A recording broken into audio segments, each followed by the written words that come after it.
Ayan, kakain na naman ng mga inday. Pero ayan, challenge to sa atin ngayon. Ang daming sili. Diyos ko po. At para tayo nitong maiyak sa sobrang sili. Ayan pa yun. Ito na lang siguro akin, suka at toyo at kalamansi. Ayan, ang wataw naming kanin. Yala, Smita, akil.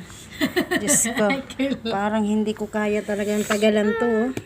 Subuan natin, try natin.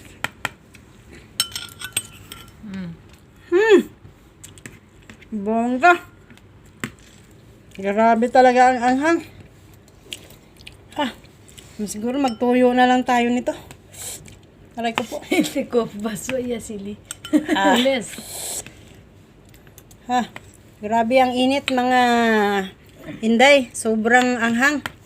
Ayan, parang hindi talaga kaya ng ating bituka yung anghang nila. Pero sila parang naku, Diyos ko, hindi makakain kung walang sili. Kaya ayan, bongga oh.